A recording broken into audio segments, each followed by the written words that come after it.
previously on Last Stop. What's wrong with my dad? Jesus! You've stolen my body! We're both in exactly the same situation. There's got to be some cause, some connection between the two of us. You've swapped brains? Yeah. Okay. It'll look too suspicious if I'm alone with Molly. On Monday, we're going to have to cover for each other. I'm going to have to pretend to be you, and you're going to have to pretend to be me.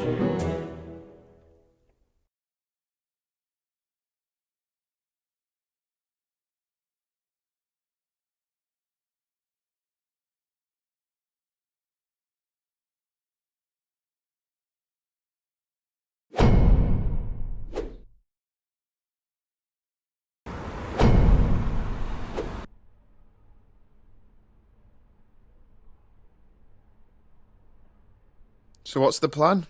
The only way this is going to work is if we imitate each other exactly. It's got to be perfect, right? So good that even my own mother wouldn't know the difference. Oh, for heaven's sake. Let him finish. This sounds fun. First order of business, 7:30 a.m, run with Amy. Amy's got a mind like clockwork. She is a stickler for punctuality. If you're even a minute late, she'll suspect something's up. Right. And if I am, she'd automatically think I'm an imposter. You don't know Amy. Jack loves Amy. I do not.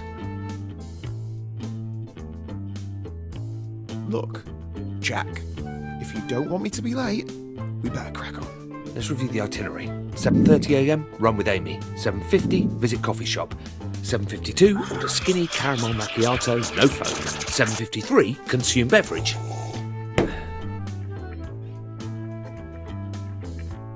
7:55, fall asleep on train track. 8:15, buy Molly a new mobile phone. Okay, now he's messing around.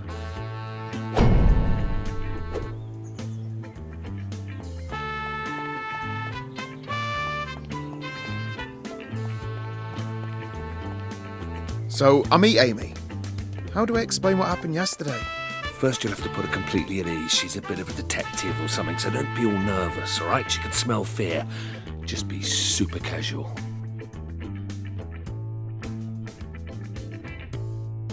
Okay. So I just go up to her and say, all right, love. Pardon? Dad, no. Try and bring it into the 21st century. Look, just distract her somehow. Talk about something she loves. We're out of cereal. I'll pick some up after work. Focus. Look, Amy's a big theatre nerd. She could talk for hours about various plays she's into. It's incredibly boring. She's also been saying she fancies a holiday. Distract her with that. Holiday, theatre, got it.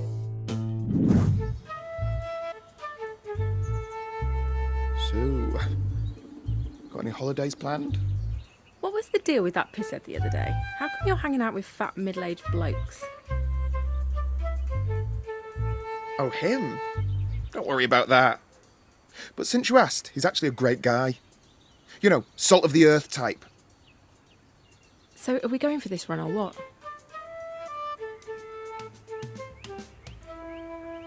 I always think of him as meat and potatoes. You know, no fuss. Some people say that's a rare quality. Keep up if you can. Wow, I feel great. I've not been able to run like this in years. You spent enough time on the treadmill. Oh, I imagine I come across quite self-absorbed. Well, you're no role model, but I wouldn't beat yourself up too bad. What do you mean about me not being a good role model? Enough with the chit-chat, you're giving me a stitch. Come on, let me hear it. What is it that makes me such a bad person? Bad person? You're harmless. I just said you don't set a good example. You're just like me, you're a total workaholic and a massive geek. So, I'm not a criminal or anything. No. That was great. I feel fantastic. So, when can we do this again? What's going on with you? You all right? What do you mean? I've never felt better. I'll call you tomorrow. No, it's fine. I'll call you. Take care of yourself, okay, Jack? We'd better get our story straight for Shaz. Shaz is great. You're going to love her. Hang on, what do you mean story? Oh, well, I had to make something up on the spot yesterday. From now on, we're related. Huh? Welcome to the family, Jack.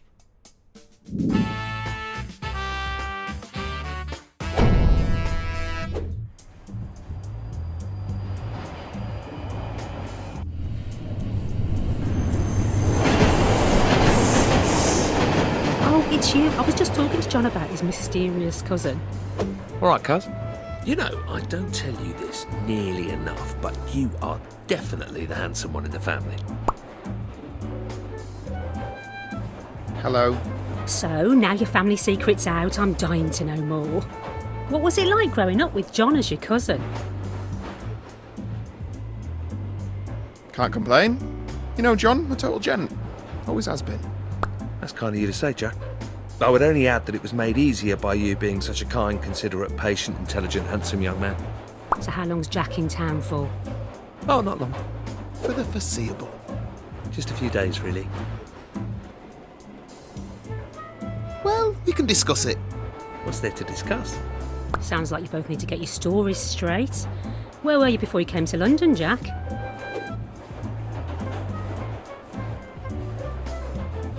Nowhere that interesting, really. He was in Cambodia. Wow, Cambodia. Yeah, he was working for the UN. You know, peacekeeping, noble stuff.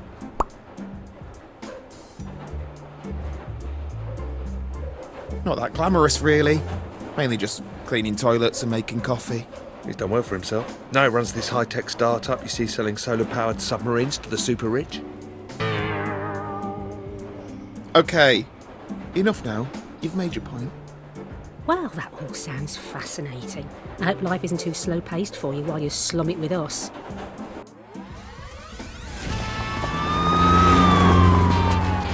Well, I'm going to head off, John. Don't be too late. Cheerio. See you later. She's nice. Submarines. Too much? So what is it that you do for a job, anyway? Are you a taxidermist? A taxidermist? No, I'm a creative. I work in design. I'm an artist. Taxidermists are people who take animals and pull out their insides and make them stand up and things. It's awesome. Well, you don't look like an artist. Yeah, well, not anymore, I don't, do I? But that's my job. I'm a video game developer. That's so cool. Yeah, thanks. Yeah, not traditional games like shooters or RPGs or free-to-play stuff. My team makes empathy games. It's art, really. You know, games which say something about the human condition. Cutting-edge stuff. If you say so. I played this game where you had to run really fast over a road. Only I didn't, and I got hit by a train. I died.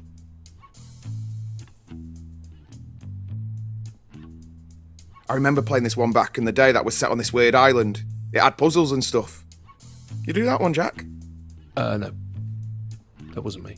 Did you make that one with the train? No? No, I didn't. Sorry.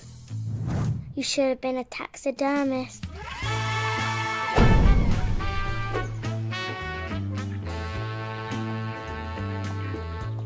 So where do you work? Superfab. It's not far from your office, actually. So what does a computer game person do? Play games all day? Sounds pretty easy to me. There's a little bit more to it than that. Dad, can you put me in one of Jack's video games? Could I put Molly in your game, Jack? Is that even possible? Let's just try to get through the first day to begin with, yeah? I'll walk you through it. Don't forget, I need to be taken to school at some point. Yeah. Now, first you need to find my desk. You can't miss it. It's the one with the robot doing the sick dab. Sneak past Sonia, the receptionist. Avoid any awkward questions. She's a bit dippy, so you shouldn't have any problems there. All right. Well, no need to be horrible. She sounded nice enough on the phone. You're mean, Jack. How old are you anyway? 8.5. Good age? Why? Dunno.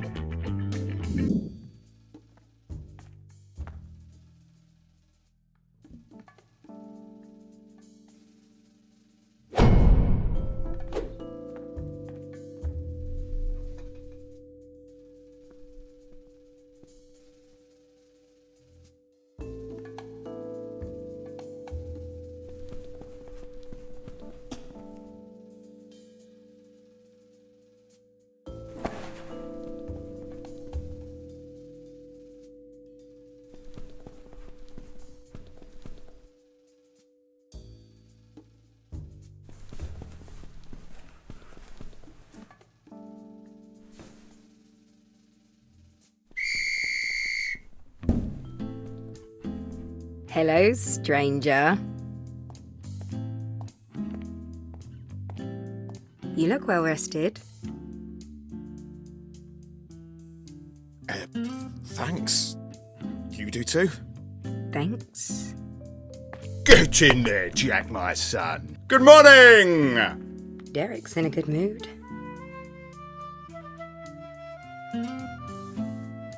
Right, Derek. Yeah, the office clown. I wouldn't tell him that. He'll have you fired. Right, yeah. I'm completely not with it this morning. I should probably get going. Hey, you never told me how your holiday was.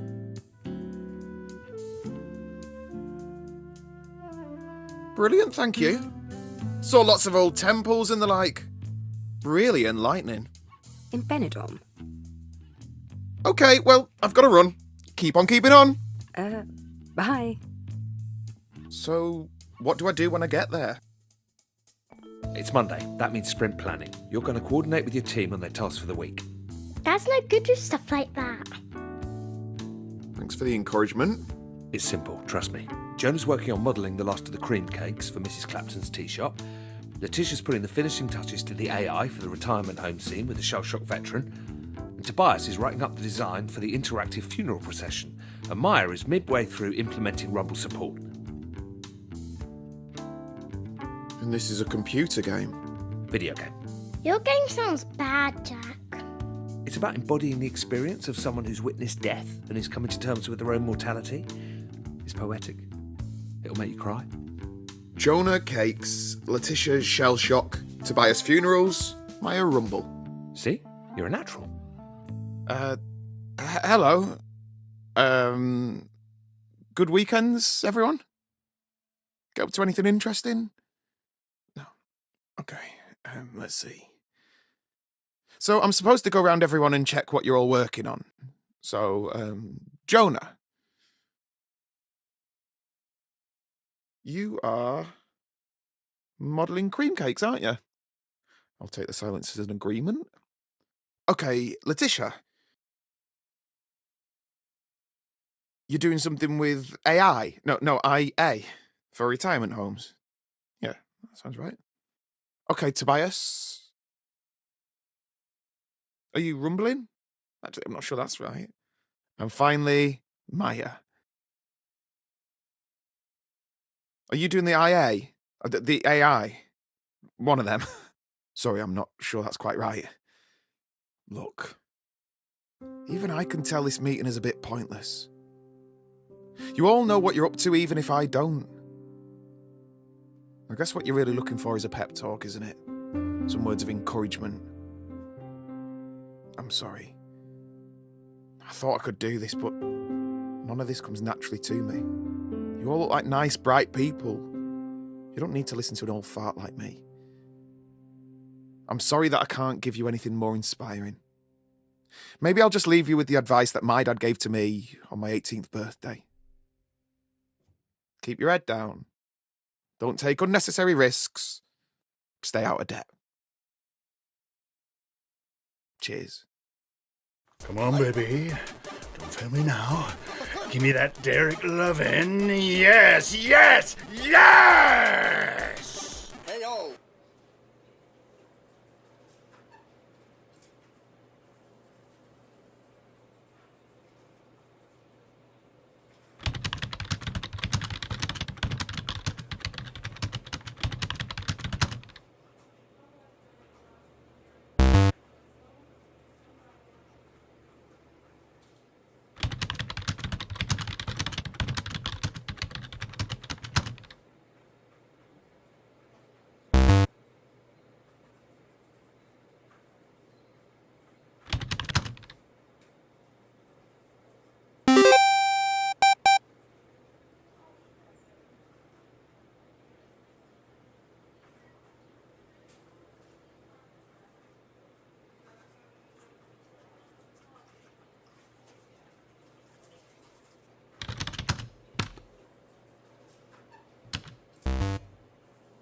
This is ridiculous. What the hell?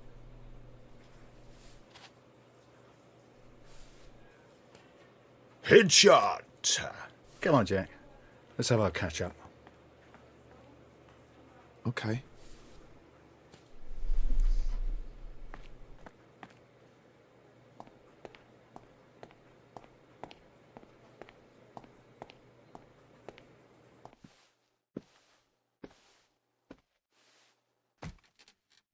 Jack, I'm loving that TV series you recommended. Did you catch the latest episode? What did you think of the chapel scene? Oh, yeah. Very poignant. That the Lord forgives, I do not bit, and then he pulled out the machine gun and was all... blew that bugger's chin clean off. Yeah, that was my favourite bit too. Jack, I'll cut right to it. Your team is doing fantastic work. Really outstanding. But the publisher's over next month. Surprise visit. You know how these things go. Is that bad? It'll be a shit show. I need you and your guys to crunch for the next few weeks. Obviously, we'll take care of pizzas, takeaway, whatever you guys need. You mean work overtime? It'll be good fun, won't it? The team hard at it, down in the trenches together. We'll keep any 7-day stints to a minimum, but if you could have your boys free up the next few weekends, that'd be great. Hang on. There's no way I'm working weekends for a silly computer game. Jack, the company expects it of you, and you don't want to let the others down. I mean, I'd love the overtime pay, don't get me wrong, but I can't give up that time right now. Overtime pay? You're getting a little off message, Jack. As a line manager, I need you to set an example. I'll set an example, all right. Bloody cheek. Don't raise your voice to me. I expect the team to pull together, to show some passion. Passion? I'll show you what you can do with your passion.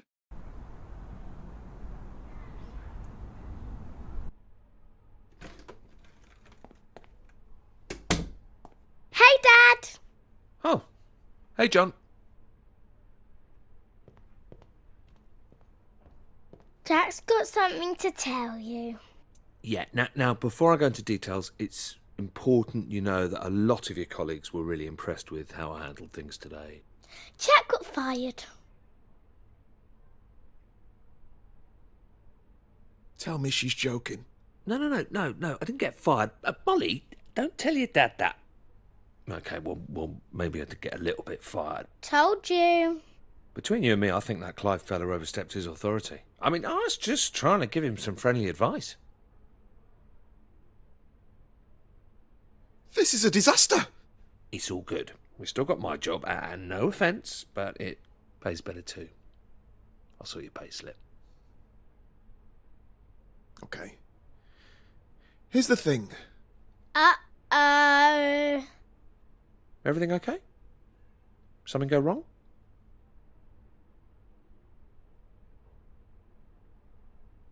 I've got something to tell you. Wait, what? You got fired as well? Pretty eventful day, right? Oh, this is not happening. What a nightmare. Oh, but it was all gravy when you lost my job. Do you two need some privacy? Very cute. Okay, that's it. I'm gonna demolish a cheesecake. Who wants some? I want 2 slices. Hey, that's my figure you're ruining there. But yeah, I'll have a quarter. A quarter? You'll get what's left, mate.